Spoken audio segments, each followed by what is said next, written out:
Assalamualaikum warahmatullahi wabarakatuh. Kali ini Bu Ara akan membacakan hadis larangan makan dan minum sambil berdiri.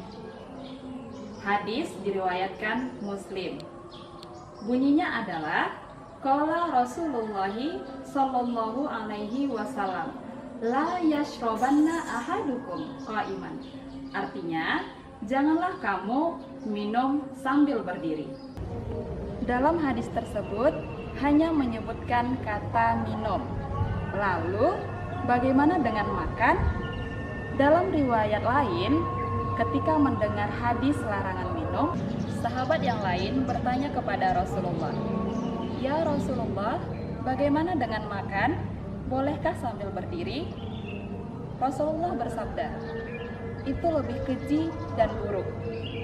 Kita tahu makan membutuhkan waktu yang lama dari minum. Minum saja dilarang, apalagi makan. Seperti itu.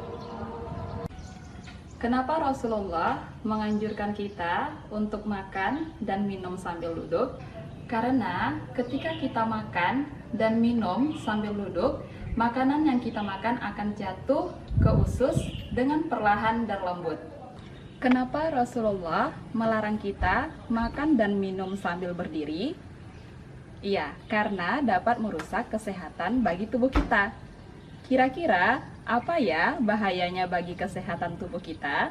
Beberapa di antaranya adalah dapat membuat perut kita terasa kembung.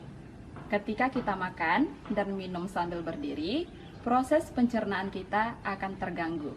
Hal ini membuat perut kita terasa kembung.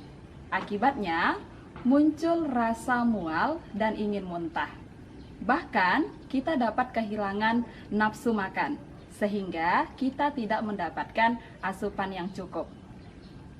Akibatnya, keseimbangan cairan dan nutrisi pada tubuh kita juga terganggu.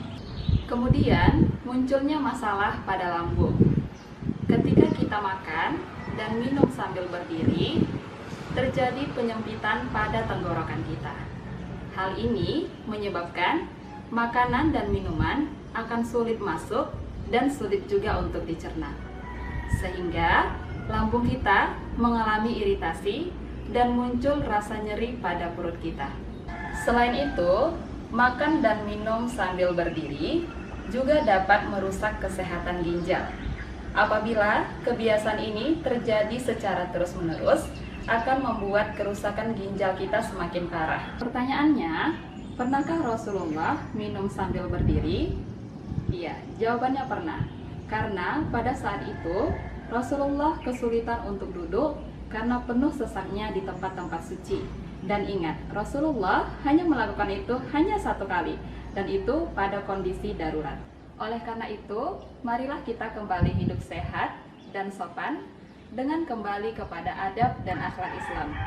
Jauh dari sikap meniru gaya orang-orang yang belum mengikuti teladan Nabi kita. Tapi ingat, niatkanlah mengikuti sunnah Nabi agar mendapatkan dua kebaikan, pahala mengikuti sunnah dan kesehatan. Sekian, semoga bermanfaat dan dapat diterapkan dalam kehidupan sehari-hari. Assalamualaikum warahmatullahi wabarakatuh.